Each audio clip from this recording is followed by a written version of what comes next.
Lucknow police की टीमों ने बड़े पैमाने पर चल रही संगठित अपराध के खिलाफ कार्रवाई के हिस्से में 3 आरोपियों आशीष और राजा और 2 अन्य भाइयों की अवैध संपत्तियां जब्त की हैं। शुरुआती जांच के अनुसार जब्त की गई संपत्तियों में लग्जरी वाहन, खेत या जमीन के टुकड़े और अन्य अचल संपत्ति शामिल हैं।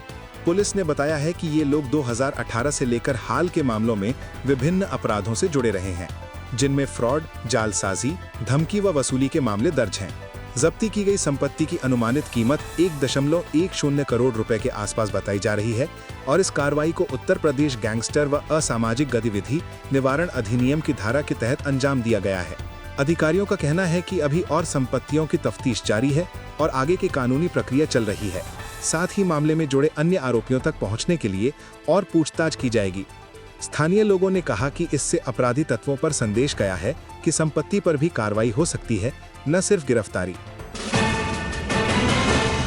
लखनऊ में हजरतगंज और नज़ा मार्केट के सौंदर्यीकरण और पुनर्विकास का काम अगले चरण में तेजी से शुरू होने जा रहा है। योजना का उद्देश्य पैदल यात्रियों के लिए सुरक्षित और आकर्षक सार्वजनिक स्थान बनाना, ऐतिहासिक सौंदर्य बनाए रखना और दुकानदार व्यापारियों के लिए बेहतर परिवहन व संकेत व्यवस्था सुनिश्चित करना है। वेब परिदृश्य में सड़कों के किनारे विरासत शैली के स्ट्रीट लाइट्स, भवनों के फसाड के लिए यूनिफॉर्म रंग थीम, नए बेंच, डस्टबिन और पौधरोपण की व्यवस्था शामिल है। सुचारू ट्रैफिक के लिए कुछ हिस्सों में वाहनों के प्रवेश को सीमित करने के लिए बोलार्ड्स लगाए जाने का निर्देश भी दिया गया है। अनुमानित लागत और कार्यसीमा का निर्धारण किया जा चुका है। कुछ हिस्सों के लिए करोड़ों रुपए का बजट रखा गया है और निरीक्षण के बाद साइट विशेष बदलाव भी मंजूर हुए हैं ताकि ट्रेडर्स की जरूरतों का संतुलन बना रहे। स्थानीय व्यापार संघ ने कहा है कि अगर सौंदर्यीकरण के दौरान छोटे व्यवसायों को नुकसान से बचाने के लिए समायोजित कदम उठाए जाएं, तो ये क्षेत्र और अधिक पर्यटकीय व व्यावसायिक रूप से फलता फूलता दिखाई देगा। काम के दौरान यातायात व्यवस्था व पारितोषिक सुरक्षात्मक इंतजामों की घोषणा भी की गई है। कोच बेहार ट्रॉफी अंडर 18 के हालिया मैच में उत्तर प्रदेश की टीम ने छत्तीसगढ़ के खिलाफ निर्णायक प्रदर्शन करते हुए 9 विकेट से जीत दर्ज की। मैच के दौरान यूपी गेंदबाजों ने शुरुआती और मध्य क्रम के बल्लेबाजों को प्रभावी तरीके से दबाया, जिससे छत्तीसगढ़ की दूसरी पारी तेजी से सिमटी। विशेष रूप से कुछ तेज गेंदबाजों ने महत्वपूर्ण विकेट लिए और मैच में प्रभाव डाला। चेज में यूपी के ओपनर्स ने संयमित शुरुआत करके टीम को लक्ष्य तक जल्दी पहुंचा दिया। इस जीत से यूपी को टूर्नामेंट में अहम अंक मिले और टीम का मनोबल बढ़ा है। युवा खिलाड़ियों के प्रदर्शन की तारीफ की जा रही है और प्रबंधन ने कहा है कि नई प्रतिभाओं को आगे बढ़ाने के लिए और प्रशिक्षण पर ध्यान दिया जाएगा। आगामी मैचों में टीम की रणनीति और खिलाड़ियों की कार्यवाही पर नजर बनी रहेगी, क्योंकि टूर्नामेंट में हर मैच का महत्व बना हुआ है। क्रिकेट विशेषज्ञों ने भी कहा है कि ऐसी जूनियर सफलता से भविष्य के राष्ट्रीय स्तर के प्लेयर्स का उदय होने के संकेत मिलते हैं। उत्तर प्रदेश में एक बहुत बड़े इंफ्रास्ट्रक्चर प्रोजेक्ट के तहत गंगा नदी के बीच पुल बनाने का काम शुरू होने जा रहा है। ये पुल लगभग 3.5 किलोमीटर लंबा और 6 लेन चौड़ा होगा तथा रिंग रोड के एक बड़े पैकेज का हिस्सा है। इंजीनियरिंग ड्राइंग और पियरों की बुनियाद का काम प्राथमिक चरण में है। इस पुल के बनने से न सिर्फ यातायात में बड़ा सुधार होगा, बल्कि आसपास के क्षेत्र का आर्थिक विकास भी तेज होगा, क्योंकि ये मुख्य वाहनों को तेजी से जोड़कर परिवहन लागत घटाएगा और क्षेत्रों को शहरी और औद्योगिक विकास के लिए आकर्षक बनाएगा। परियोजना के दौरान पर्यावरणीय प्रभावों, नदी प्रवाह तथा स्थानीय मछुआरों व बासियों के हितों का भी आकलन किया जा रहा है, ताकि निर्माण कार्य में कटौती होने पर सामाजिक व वातावरणीय नुकसान कम से कम हो। पुल के निर्माण के लिए विस्तृत तकनीकी निगरानी और गुणवत्ता परीक्षण की योजना बनाई जा रही है। साथ ही जमीन अधिग्रहण और निर्माण के दौरान प्रभावित लोगों के लिए मुआवजे व वैकल्पिक रोजगार सूचित किए जाने की व्यवस्था पर भी काम चल रहा है। परियोजना की अनुमानित लागत और समय सीमा की विस्तृत घोषणा संबंधित विभाग द्वारा बाद में की जाएगी। लखनऊ में एक बड़े वित्तीय घोटाले के आरोप में एक शख्स को गिरफ्तार किया गया है। उस पर छात्रों से MBBS दाखिले के नाम पर करोड़ों रुपए ठगने का मुकदमा दर्ज है। गिरफ्तारी के बाद सामने आई जानकारी के अनुसार आरोपी के कई नाम उपयोग किए गए और उसके फोटो कुछ राजनेताओं व सेलिब्रिटी के साथ वायरल हुए थे, जिससे उसकी विश्वसनीयता बढ़ी और वो बड़ी संख्या में छात्रों को फंसाने में सफल रहा। पीड़ित परिवारों ने बताया कि उन्होंने प्रवेश वसूलने के बहाने उच्च शुल्क दिए और बाद में पता चला कि दाखिला नकली निकला या रिश्वत या संबंधित प्रक्रियाएं पूरी नहीं हुई। पुलिस ने वित्तीय लेन देन के रिकॉर्ड, फोन डेटा और अन्य दस्तावेज जब्त किए हैं और अब जांच चल रही है कि ये किस पैमाने पर फैला हुआ ठग नेटवर्क है। अधिकारियों ने चेतावनी भी दी है कि अभिभावक केवल आधिकारिक मेडिकल काउंसलिंग पोर्टल और कॉलेज काउंसलिंग से ही लेन देन करें और किसी भी संदिग्ध व्यक्तिगत दावे पर विश्वास न करें। इस प्रकार के घोटालों में अक्सर फर्जी वादा और नकल दस्तावेज का उपयोग होता है, इसलिए लोगों को सतर्क रहने की सलाह दी जा रही है। उत्तर प्रदेश प्रशासन ने नशीले पदार्थों के नेटवर्क से खिलाफ एक व्यापक अभियान चलाने की तैयारी की है, जिसमें 50 से अधिक ड्रग लाइसेंस रद्द करने की बातें सामने आ रही हैं। ये कदम उन दुकानदारों, वितरकों और अन्य कारोबारी नेटवर्क पर केंद्रित है जिनका संबंध प्रतिबंधित पदार्थों की तस्करी और आपूर्ति से बताया गया है। नियामक और पुलिस अधिकारियों का कहना है कि लंबे समय से चल रहे ऐसे नेटवर्कों ने समाज में नशीली दवाओं की उपलब्धता बढ़ा दी है तथा युवाओं पर इसका गंभीर प्रभाव पड़ा है। इसीलिए अब लाइसेंस निरस्तीकरण, ठोस छापे और गिरफ्तारी की कार्रवाई तेज की जा रही है।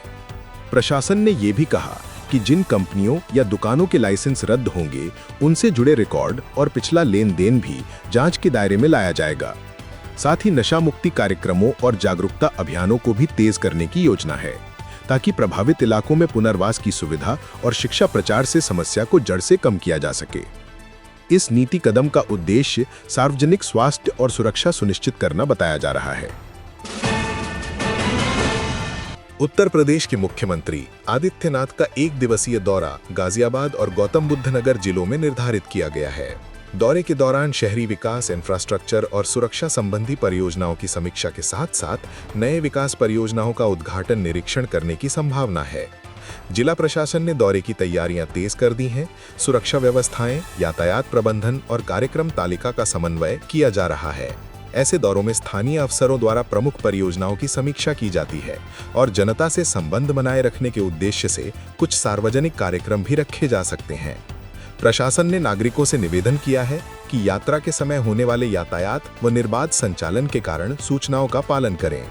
राजनीतिक विश्लेषक मानते हैं कि ऐसे दौरे विकास दिशा और स्थानीय प्रशासनिक दबावों की पहचान करने में मदद करते हैं और अक्सर केंद्र राज्य के बीच योजनाओं की प्राथमिकताओं पर भी असर डालते हैं। दौरे से जुड़ी अंतिम तारीख व कार्यक्रम सूची जिला प्रशासन के आधिकारिक चैनलों पर जारी की जाएगी। राज्य प्रशासन की ओर से देर रात कुछ प्रशासनिक फेरबदल के आदेश जारी किए गए, जिनमें 2 IAS अधिकारियों के तबादले शामिल हैं। एक अधिकारी को चित्रकूट का नया CDO यानी डिस्ट्रिक्ट डेवलपमेंट ऑफिसर बनाया गया, जबकि अन्य अधिकारियों को नई जिम्मेदारियां सौंपी गईं। ये तबादले प्रशासनिक आवश्यकताओं, स्थानिक कार्यभार और प्रदर्शन आधारित समायोजन के मद्देनजर किए जाते हैं। ऐसे निर्णयों का मकसद स्थानीय प्रशासनिक इकाइयों में कुशलता बनाए रखना और विकास योजनाओं के जवाबदेही फ्रेमवर्क को मजबूत करना है। प्रभावित अधिकारियों को नए क्षेत्र में रिपोर्टिंग व सक्रिय रूप से कार्यक्रमों को आगे बढ़ाने के निर्देश दिए गए हैं। तबादलों के दौरान अपेक्षाकृत प्राथमिक मुद्दा ये रहता है कि परियोजनाओं में देरी ना हो और सेवाओं का प्रवाह बाधित ना हो। इसीलिए ट्रांजिशन पीरियड और आवश्यक जानकारी का आदान प्रदान सुनिश्चित करने के निर्देश भी दिए गए हैं। नागरिक यदि प्रशासनिक बदलाव के कारण कुछ असुविधा महसूस करते हैं तो संबंधित कार्यालयों से संपर्क कर सकते हैं। प्रशासन ने ये भरोसा दिलाया है कि सार्वजनिक सेवाएं निर्बाध रहेंगी। रिपोर्टों के मुताबिक राष्ट्रपति द्रौपदी मुर्मू का लखनऊ दौरा तय है और उसके कारण शहर में यातायात व्यवस्था में बदलाव किए जाने हैं। ऐसे उच्च स्तरीय दौरे में सुरक्षा पुख्ता, मार्ग आवंटन और सार्वजनिक कार्यक्रमों के आयोजन के मद्देनजर शहर के कुछ हिस्सों में ट्रैफिक प्रतिबंध और वैकल्पिक मार्ग घोषित किए जाते हैं। प्रशासन ने नागरिकों से अपील की है कि वे यात्रा की योजनाएं सुनिश्चित करते समय आधिकारिक घोषणाओं का पालन करें और किसी भी असुविधा के लिए समय निकालें। स्थानिक व्यापारियों व यात्रियों के असर को कम करने के लिए प्रशासन ने सार्वजनिक सूचना और मार्गदर्शन का इंतजाम करने की बात कही है। साथ ही दौरे के दौरान सुरक्षा प्रोटोकॉल के कारण सार्वजनिक समारोहों में कुछ कड़ाई हो सकती है, जिसे प्रशासन का उचित निर्णय बताया जा रहा है। दौरे की संपूर्ण अनुसूची और प्रभावित मार्गों की सूची जिला प्रशासन के द्वारा जारी की जाएगी ताकि लोग वैकल्पिक व्यवस्था कर सकें। आगरा की SN मेडिकल कॉलेज में 250 बेड की सुपर इमरजेंसी इकाई बनाए जाने की योजना पर काम चल रहा है। इस नई इकाई के बनने से आपातकालीन चिकित्सा सेवा की क्षमता में बड़ा इजाफा होगा और प्लास्टिक सर्जरी जैसी विशिष्ट सेवाओं का विस्तार भी यहीं उपलब्ध कराए जाने की बात कही गई है। अस्पताल प्रशासन और स्वास्थ्य विभाग ने कहा है कि बढ़ती चिकित्सा आवश्यकताओं और लोकल आबादी की बढ़ती सेहत चिंताओं को देखते हुए कदम उठाया जा रहा है ताकि आपातकालीन मामलों में त्वरित और व्यापक इलाज संभव हो। इस इकाई में बेहतर इंफ्रास्ट्रक्चर, विशेषज्ञ डॉक्टरों की तैनाती, आधुनिक उपकरण और स्टाफ प्रशिक्षण पर विशेष ध्यान दिया जाएगा। इससे निकटवर्ती जिलों के मरीजों को भी राहत मिलेगी, क्योंकि अब गंभीर मामलों के लिए अन्य शहरों की ओर रेफर करने की आवश्यकता घटेगी। परियोजना की समय सीमा और फंडिंग के विस्तृत विवरण संस्थान द्वारा आगे जारी किए जाएंगे।